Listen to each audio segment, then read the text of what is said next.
Caitlin Clark out for the remainder of the 2025 season, something we all think we knew was coming after what Stephanie White said earlier today.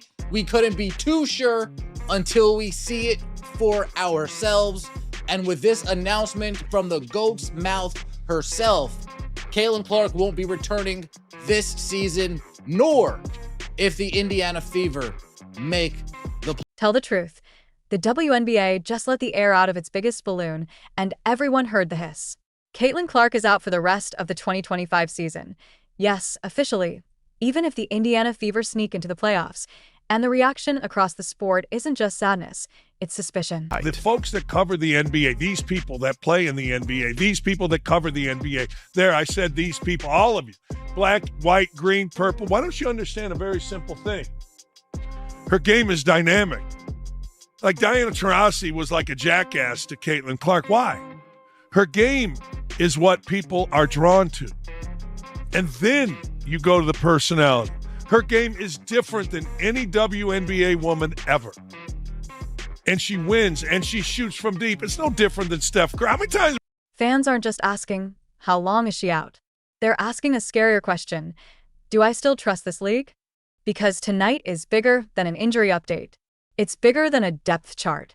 It's about whether the game that rode one player to the front page protected her when it mattered or pushed her into. Talk about the WNBA and the league's demise now that Caitlin Clark is no longer going to play this season. The WNBA and the Indiana Fever, Stephanie White, Amber Cox, all the way up and including, let's just keep it real, Kathy Engelbert, Adam Silver, the National Basketball Association, everybody that participated in the Till the bill came due. You felt the tremor the moment the announcement dropped. That's the click confirmation. This is the news. Now the stakes.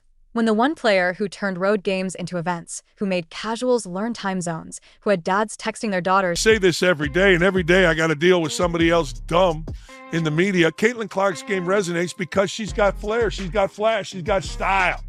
I said this before, and I'll say this again. We saw Sue Bird's game. We saw Diana Taurasi's game. Kim Mulkey was Sue Bird before Sue Bird became Sue Bird. We've seen it. We haven't seen Caitlin. You watching, stops playing. The damage doesn't stop at the baseline. It hits resale markets. It hits television windows. It hits sponsors who built activations around a number 22 jersey and now have an empty stage. And credibility? We've tracked every update since May. Watch the status changes. Watch the contact pile up away from the ball. Watch the frustration grow in the stands. If you think this is just bad luck, keep listening, because in the next few minutes we're going to pull 3 threads that explain how we got here. First, the timeline that looked precautionary until it wasn't. Second, the officiating standard that fans saw as selectively tight on some stars and strangely loose on the one everyone paid to see. And third, the messaging that kept hope alive one day at a time until the calendar ran out. By the end, you'll have a picture of what broke, what it cost, and what it would actually take to earn back the crowd's trust. That's the roadmap. And here's the contrarian twist. This wasn't just an injury story. It was a chain of choices story. Let's roll back the tape with no fluff. May, tight quad reports in training camp. Precautionary, we're told. June, groin soreness, the dreaded day-to-day. July 15th versus Connecticut. Heroic minutes, visible setback, right groin tear. August, a bone bruise during recovery, and now the phrase nobody wanted, out for the season. On paper, any one of those is part of basketball. Bodies get pushed, things happen. But stack a nagging soft tissue issue on top of constant off-ball contact. Stack that on a league schedule quietly built around one athlete's drawing power, and the risk compounds. Context: the Fever weren't just playing games, they were playing gatekeepers. Can we get her through the next road tour? Can we keep the dream alive one more week? Application: those precautionary updates that kept tickets moving also kept belief suspended in midair. Framing: expectations said she'll be fine by next Tuesday. Reality said this could take months, but the public line never sounded like that, and fans plan their lives around words like probable. That's the second best point because it explains the mood. But the strongest point, the one that stung nightly, was the whistle, or too often the lack of it. If you watched even casually, you saw it. Off-ball bumps that killed sets before they started. Hands guiding hips through every curl. Flare screens that turned into moving walls. A cutter's jersey pinched just enough to steal a step. None of those micro-moments are evil in isolation.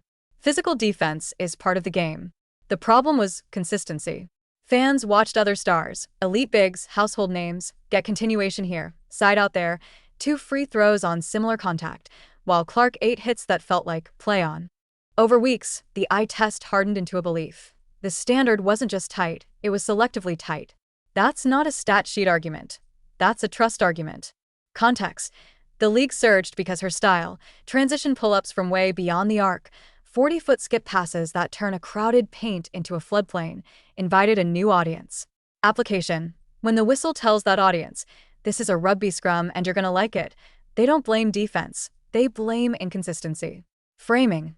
Expectation said showcase the skill, challenge it within the rules, let kids see what's possible. Reality looked like arm bars and hand checks on every read until the creative stuff stops being fun.